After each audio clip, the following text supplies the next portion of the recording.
maa ngi leen di sant di leen gërëm di leen massawu coono ndax toogaay bi yàgg na ñoo ngi ci jéggalu di leen remercier ci seen mobilisation ndax vraiment mbooloo mi bari na kontaan nañ ci xam nañ ni yéen a ci ginnaaw mouvement bi di gërëm sunu jigéen Ndey Jaan nga xam ni bi mu ñëwee ci mouvement bi ba léegi amul benn manifestation boo xam ni def ko te teew montage yu cellules yi gën a fii lañ ko defee donc vraiment di leen ndax vraiment présence am wone na ni am na ginnaaw donc vraiment ñoo ngi koy remercier di remercier aussi rakkam Galadio Diagne ndax aussi lii yëpp bu amee yàlla ak moom moo tax ndax Galadio sunu mag ju baax la ndax mouvement bis biñ koy sanc daanaka man moom Louis Samb Badiane ñoo ko sancandoo donc vraiment loolu ñoo ngi ko ci remercier di remercier sama secrétaire Ndeye Marème Thiam ndax yàlla def na ni fii la am borom këram vraiment mu ñuy taxawu belle famille di ñu taxawu ñoo ngi ko ci remercier ci ànd bi nga xam ni vraiment rafet na di remercier aussi xale yi jógee Parcelles Assainies nga xam ni def nañ mobilisation di remercier Galas Diaw bu angle Serigne Fallou nga xam ni aussi ànd na ci mobilisation bi ñëw teewee lii nga xam ni moom la ñu commencé liggéey ba mu depuis ñaari at di remercier ñoom Thias ak ñoom Abdou Aziz waa Cité Lamine nga xam ni mobilisation bu ñu def aussi ñoom ñu ñëw teewe ko di remercier li di remercier Samb nga xam ni fii ci zone ouest ñoom ñoo ñu fi teewal di jàpp ci liggéey bi léegi nag ñi doon werante naan mouvement changé dina dem élection wala du dem élection loolu leer na ndax tubaab lim naan planification bi ñu ne décret génn na élection war na am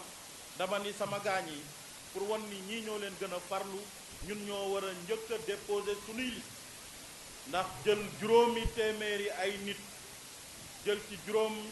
ci ñaari téeméer ak juróom fukk ci ay jigéen ak ñaari téeméer ak juróom fukk ci ay góor loolu yombul yéen ngeen jox ñu seeni carte d'identité ñu yóbbu ko ci préfecture ba nga xam ni nee nañu kayit yi baax na donc vraiment loolu dañ doon won nit ñi nii ñun danañ dem élection donc loolu amatul benn doute mais li gën a am solo mooy Thiès gii ñu bokk randu leen gi nga xam ni fii la ñu bokk ndax man sama kër turandoo mi ngi nii ñoo ngi koy ñaanal yàlla suuf oyof ci kawam góor gi Alaaji Njaay man moom lañ ma tuddee buntu kër gaa ngi nii arabu cheikh bii di cheikh ndaw foofu la ñu jànge arab man ak sama mag donc fii ci koñ bi mën naa ni man dinaa dëkk donc vraiment buñ fi ñëwee ci politique mënuñu leen a nax dañ leen di wax li mën a am randu leen ji état ak maire yi mësu fi def investissement amul benn tali boo xam ni maire yi wala état mas na ko fi def amul dispensaire amu fi école Malick Kayre Diaw bii man fa laa jànge nañ fa doon jànge noonu la mel ba léegi donc fii état daf leen a fàtte mais daf leen a fàtte te loolu ñu yoon moo tax ñun suñu programme li ci gën a am solo mooy fexe ba mbedd mu ne mën a am tali mbedd mu ne mën a am lamp école bii seeni doom di jànge toilette yu baax maanaam douche yu baax sax amu ko ñu fexe ba école bi lépp li nga xam ni dafa war a am ci biir école bi chômage bari na ci koñ bi bëgg a fexe tamit ba xale yi nga xam ne ñoo nekk ci biir koñ bi ñun koñ yi maanaam ñu wàññi ko ak doole boobaa bu ñuy liggéey xale yi nga xam ne ñoo nekk ci bi ñoom la ñuy jël ñoom ñoo ci liggéey infrastructure yi nga xam ni luy wax ne leen ko bu ñu xool te ku ci nekk da nga ko dëkk am foo dugal sa njaboot bi ñu nekkee xale sunu yaay yi ak sunu bàjjan yi daan nañ def bëccëg fukk maanaam buñ ne dañu andi ay milliards du xaalis boo xam ne Cees lay jógee ñoo jógee États-Unis mën nañoo jógee fu ne ñooy ñëw defar ay kër mu nekk ay taaxum kaw bu ko defee yéen ñi ku ci nekk ngeen dem ci mairie bi bindu bu liste bi génnee ngeen am kër bu weer deewee ngeen di fay fukki junni wala fukki junneeg juróom di ko fay ay at ngeen man koo moom donc loolu bu ñu discuter ak ñi nga xam ne ñoo yor alal danañ ñëw ñu jox leen suufu mairie ñu defar ko ñu séddalewaat leen ko te programme boobu buñ koy def seen doom yii ñooy ñëw di ci liggéey ku ci nekk menuisier ndax kër boo koy defar dina am bunt dina am frontière kër boo koy defar dina am électricité boo koy defar dina am plomberie seen doom yi ak seen jëkkër yi ak seen mbokk yi ak seen xarit yi ñoom ñooy ñëw liggéeyal leen loolu joxaat leen ko ñeeni fay di fay ba keroog ngeen koy moom donc képp koo xam da doon fay luwaas day mën a ñëw jël ci kër yooyu jël di fay ba keroog mu koy moom ndax daanaka boo xasee dugg yaa ko moom bu boobaa li ngay fay yow sa alalu bopp la donc loolu impossible soo gisee réewu tubaab yi raw ñu ndax réew dafa yaatu fii randu leen quartier yi ci Sénégal ëpp na 50 000 village yeeg dëkk yi donc loolu état kese mënu ko gérer moo tax ñu def décentralisation ni gox bu ne dafa am lu ñu lay jox ñu am kuñ fa teg réewu tubaab yi boo gisee ñu dem ci kanam seeni maire yi lii ma leen wax ñoom ñoo koy def kër France daanaka tubaab du ko tabax maire bi moo koy tabax séddale ko nit ñi donc fu ñu tabax kër yoon la ñu def fa dispensaire yoon la ñu def fa hôpital yoon la ñu def fa école donc ñi leen naan loolu mënul ne dañ leen di wax lu leen neex deuxièmement li gën a am doole suñu programme mooy wàllu transport maanaam sama bàjjan yi ak sama yaay yi nga xam ne ñoo fi nekk ku ci bëggoon a dem 10e wala nga bëgg a dem R100 da ngay sonn ñu ni nañ fi mu andi ay di nuyu Kumba Seen au passage ku ci bëgg a dem R100 fi mu toll da ngay dox wala nga jël taxi te ñëpp duñu mën a am loolu ñu ni dinañ andi ay bus yoo xam ne day taxaw fii ci tali bi fu ngeen bëgg a dem ngeen fay ñaar fukk wala ñaar fukk ak juróom ngeen mën a dem am transport normalement donc loolu voilà merci merci merci alors merci donc transport boo demee tamit ci réew yu mag yi loolu liggéeyu mairie la donc dinañ fi andi ay bus yoo xam ni fu ngeen bëgg a dem da ngeen di ñëw fay ñaar fukk ngeen mën a dem donc dootu leen sonn ci yoon yi bus yi di daw 6 heures du matin ba minuit ci guddi donc loolu incha allah bu ñu jëlee mairie bi danañ ko def wax ju bari amul solo li ma leen di wax nii bu ñu jëlee mairie bi bu ñu toogee juróom-benni weer man maa leen ko wax bus dina daw fii ci biir Thiès bu dawul man maa leen may droit ngeen génn manifester nii li ñu waxoon defoo ko bu ñu demee ñaari at bu dee laaj nañu suuf pour tabax immeuble yi état bi jox nañu ko bu ñu demee ñaari at ak genn wàll dinañ leen woo ci mairie bi nit ñi bindu woon commencé leen jël seen kër donc loolu état bi rek moo ñu ci mën a bloqué maanaam suuf si ñuy laaj ñu bañ ñu ko jox ndax fële ca Cameroun man dem naa fa y'a 5 ans kër yañ fay defar tubaab bi ya fa dem di ko defar man maa leen fa yóbbu ba Cameroun fi mu toll soo xoolee lu mat 50 000 personnes maanaam juróom fukki ay 50 000 personnes maanaam mooy juróom fukki junni ci ay nit ñoom ñi ngi fay liggéey di defar ay appartement di ko jox ay nit ñi tubaab ya ko def man liggéey naa ñoom lu yàgg ba ñoom ñoo ko fay def donc c'est pas impossible li gën a jafe mooy état jox ñu suuf si ñu jël ko tabax ko donc bu ñu toogee ñetti at ci mairie bi te defuñu fa dara dinañ fi ñëwaat ni leen li ñu leen waxoon mënuñu ko donc lii ñu leen di wax du ay lépp dañoo xam yoon bi ñu war a jaar pour yegg ci loolu donc na nit ñi dalal seen xel liñ ci war a def yépp bu jotee danañ ko def di leen wax aussi ni bi may jël maire bi dama ni leen sama salaire sama solde essence ak li nga xam ni yépp daf ci war man delloo naa ko ci askan wi muy économie ñaari téeméeri millions man ni sunu rakk yi sunu mag ñi ak sunu yaay yi nga xam ni dañuy dem hôpital ñu toll ci diggante bu ñu demee dinañ leen may ñu accoucher gratuitement du ñu fay dara loolu aussi bu ñu jëlee mairie bi ñetti weer laa leen wax incha allah ku demati ci dispensaire yi boo nekkee jigéen ju wérul boo ñëwee danañ la faj te doo fay dara loolu ñun engagement bu ñu jël la programme bi su ma toogoon fii di ko wax duñ fi jógee mais li gën a am solo mooy lii ma leen wax bu leen doyee ngeen wooteel ñu bu leen doyul ñoom ci démocratie am ngeen droit ànd ak keneen waaye ñi bëgg mairie bi ñépp kenn ñëwu fi wax leen loo xam ni taxaw na kenn waxu leen fi programme Thiès gii ñu bokk duñu nangu kenn di ko jël di ko xeexe kenn Thiès ñu jublu ci développement loolu laa ni woon su ma ñëwee fii naa leen ko wax di remercier waat encore Ndeye Diagne ci mobilisation bi nga xam ni vraiment rafet na di gërëm sunu mbokk journalistes yi nga xam ni ñëw nañu teewee waxtaan wi di leen wax ni incha allah d'accord di leen wax ni incha allah dinañ fi ñëwaat ci campagne bi gën a waxtaan ak yéen di leen gërëm di leen sant di leen wax chaque fois bu ngeen dematee ci urne yi sunu bulletin changé ak El Malick la tudd changé merci 15 kilomètres de rayon donc se déplacer devient de plus en plus difficile et délicat donc nous avons promis au régie municipal des transports dont les tarifs devraient passer de 100 à 125 voire 150 francs parce que la mobilité urbaine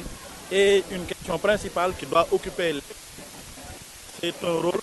et une compétence qui est transféré en partie aux collectivités locales. Donc nous leur avons dit que ce sera l'un de nos plus grands projets. Et là-dessus, nous avons déjà recensé au moins 3 partenaires éventuels avec lesquels on pourra faire cette société de transport. C'est pourquoi nous leur avons dit qu'en 3 mois, on devrait être en mesure de faire circuler au moins une cinquantaine de bus, de recruter 700 jeunes et de faire déplacer les Thiessois avec des moyens modernes de transport pour leur sécurité et pour la rapidité de la circulation et de la mobilité urbaine. Ah oui, ça nous l'avons dit depuis 2 ans. Nous avons dit que nous renonçons à la totalité du budget du cabinet du maire. Nous allons matérialiser ça et l'argent qui sera économisé devra servir à rendre les 3000 accouchements gratuits dans la ville. Parce qu'il y a au moins 3000 à 4000 accouchements qui se font chaque année. C'est pour aider les couches vulnérables parce qu'il y a beaucoup de pères de famille, quand leurs femmes sont en état de grossesse, ils prennent et ne dorment plus les nuits parce qu'ils n'ont pas 20 000 ou 30 000 francs pour amener leurs femmes à l'hôpital. Nous allons mettre une ambulance avec une famille municipale pour que ces femmes puissent se déplacer de leur domicile au centre d'accouchement et ces accouchements seront pris en charge gratuitement par la ville. Ça c'est aussi un pas important. Après notre élection, nous pensons pouvoir matérialiser cette campagne de vie sociale. Si nous voulons une ville développée, il faut que les enfants qui naissent dans cette ville du futur que nous voulons faire naissent dans les meilleures conditions de santé et de stress de moyens pour leurs parents. C'est pourquoi nous avons dit dès le départ qu'il fallait se consacrer aux couches les plus vulnérables pour qu'au moins la venue au monde des Thiessois et des Thiessoises ne soit pas douloureux pour les parents qui les mènent au monde. Mais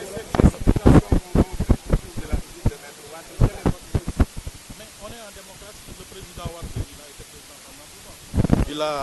le droit et il a la liberté de venir dans son pays. Moi, je ne comprends pas tout le boucan qui a entouré son arrivée. Il est tout à fait normal que c'est un secrétaire général de parti. Il me semble nécessaire que s'il pense que son parti doit être regroupé, qu'il vienne au Sénégal. Et je pense que là-dessus, l'attitude du pouvoir quand même n'a pas été exemplaire. Malgré que ce soit nos amis, malgré que nous soyons parmi ceux qui ont combattu Wade, je pense que la démocratie recommande à chaque citoyen de respecter le droit des autres. Moi, Abdoulaye Wade m'a mis en prison. Je suis l'un des Sénégalais qui a le plus souffert de son règne. Mais n'empêche, nous sommes en démocratie. Il a été cherché démocratiquement du pouvoir. Il veut revenir, reconquérir le pouvoir de manière démocratique pour son compte. Mais c'est la liberté. Donc moi, je pense que si le camp de Macky Sall avait bien vu, au départ, ce n'était pas la peine de créer ce méli-mélo qui n'honore pas la démocratie sénégalaise. Quel que soit ce qu'on peut reprocher au PDS, je pense que c'est un parti qui a mûri, c'est un parti qui a géré le pouvoir pendant 12 ans. Je pense que quand même ils sont devenus responsables. Donc on peut leur faire confiance, leur laisser dérouler leur plan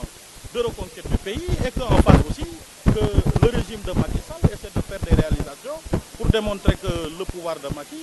peut quand même contrer le pouvoir de Wade. Mais ce n'est pas par les injures, ce n'est pas par les interdictions, ce n'est pas par les bastonnades, ce n'est pas par des coups bas politiques qu'on va y arriver. Moi-même j'en ai été victime, donc je ne peux pas, quels que soient nos degrés de relation avec les uns et les autres, cautionner qu'on piétine la liberté quand même des autres. Moi jusqu'à présent, je n'ai pas vu ce que fait Maître Wade, quelque chose de répréhensible et quelque chose d'anormal, parce que quand même nous sommes dans une démocratie, on est à 2 ans et demi de la présidentielle, on est à 2 mois des locales, il est tout à fait normal qu'il pense qu'il y a un coup à jouer en politique. Oui, oui, non, même s'il n'était pas secrétaire dans son parti, il a le droit de revenir dans son pays et de demander à être accueilli.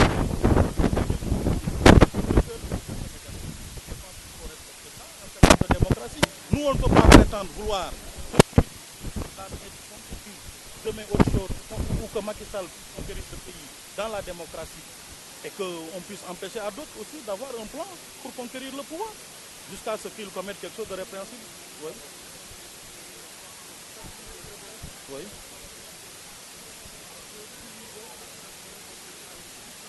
Non, les Thiessois, ce n'est pas parce qu'ils sont rebelles, c'est parce que c'est des gens qui ne se laissent pas faire et qui veulent le meilleur pour eux. Quand le président Wade était là, les gens n'étaient pas d'accord, ils se sont ligués pour Idrissa, ils ont combattu. Et comme la plupart des citoyens sénégalais, cela a porté au départ de Wade. Mais aujourd'hui, il n'y a plus d'enjeu. L'enjeu c'est quoi? C'est développer la ville. On a donné à chacun sa chance. On l'a donné à Idrissa, on est en train de le donner à Macky Sall. On ne peut pas tout le temps être sur la même position de départ en disant, les gens de l'APR disent, oui, il faut qu'on donne à Macky Sall la ville pour qu'il le développe. Mais c'est de n'importe quoi.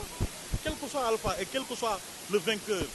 de la ville, mais il est nécessaire et impérieux qu'on puisse développer la ville de Thiès. Donc ce n'est pas le choix du vainqueur qui est le plus important. Le plus important, c'est que Thiès est la deuxième ville du Sénégal. Il ne faut plus que les Thiessois acceptent d'être des boutons de panique. Il ne faut plus qu'on accepte que des gens viennent ici nous faire croire que l'opposition va détenir la ville. L'opposition, si elle veut garder la ville, elle doit avoir un programme. Le pouvoir, s'il veut conquérir la ville, il doit avoir un programme. Mais sincèrement, le débat qui est en train de se passer est un débat de très bas étage, qui n'honore pas ces gens, dont je pense c'est quand même qu'ils avaient beaucoup de culture générale pour pouvoir dire, nous ne sommes pas d'accord avec ce Y, voilà ce que nous proposons. Mais vraiment verser dans des invectives et vouloir que le destin électoral de cette ville soit choisi parmi ces invectives, moi je ne suis pas d'accord. Donc je dis, il faut qu'on respecte les Thiessois, ce sont des gens de valeur, ce sont des gens de dignité. Thiès a une grande place au Sénégal, il faudrait qu'au-delà des clivages politiques, qu'au lendemain du 29 juin, que quel que soit le vainqueur, que le pouvoir et la nouvelle mairie qui soient installés se concentrent enfin au développement de la ville et qu'on ne cesse d'être l'instrument d'hommes politiques, que ce soit de l'opposition ou ceux du pouvoir.